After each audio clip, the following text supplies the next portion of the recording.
Hey everybody, just out here on a beautiful sunny day here in Central Oregon, middle of winter, but perfect day to do this. So I'm out here just making some kindling here and using a splitter. So this is just a tool that I've had for about 2 years now.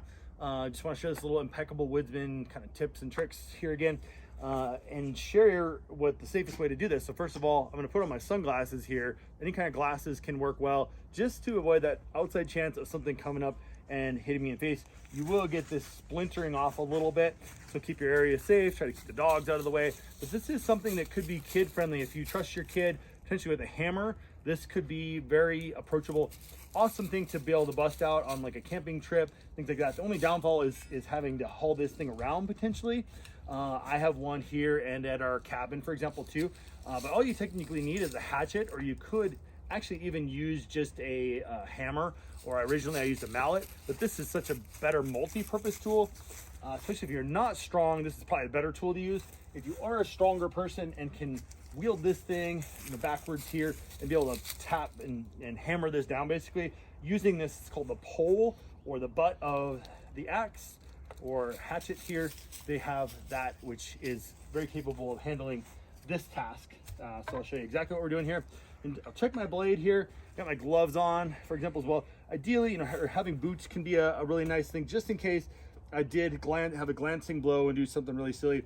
I like to wear heavier duty pants most of the time, but being an experienced guy, I know my range, I know my safety pieces. So finding a good piece of wood, this sounds really silly to some people, but looking at the grain of the wood, seeing this is nice vertical grain, there is not a bunch of knots in there. It actually really does make a difference.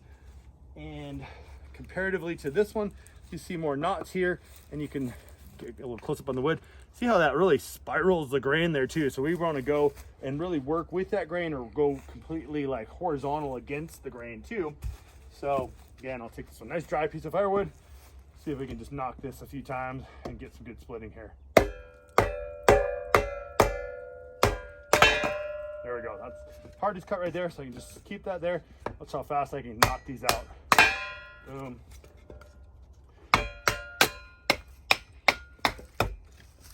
Sometimes they'll splinter off like that, keeping it real for you guys. See, like one knock, you can see kids would totally enjoy this. Again, just keep hands out of the way, common sense. Sometimes you can just get them like stuck on there. I'll even do that to get them started, and the kids can just whack away at those. Again, using something heavier duty, my preference, be able to wield this and also keep this sheath on, keep it covered, is a smarter way to do it here too. So I can just knock this here. Boom. As small kindling pieces as I want. Again, this isn't tinder, so a lot of people will cheat and just use newspaper or something like that. Be careful using cardboard in a wood burning fireplace. You can burn a little bit of cardboard maybe outside, but it's not as good of a tool, and you're gonna get a lot of ash and stuff flying up too. So again, super easy. As small as I want to make these suckers, again, they'll start kind of splintering off there like that, and I know I'm at the smallest piece I can make. Again, for example, this other piece, quite a bit harder to break through. You see that again, that grain is really funky there and all that. I have to really crack through this sucker, maybe. So again, once it just splinter off, again, I won't even bother with that. A lot harder, makes you seem a lot less capable that way. But again, you see how easy this is. Get some nice sized little kindling pieces, go from there, start the fire like a champ. And again, working towards becoming that impeccable woodsman is my goal here too. So enjoy.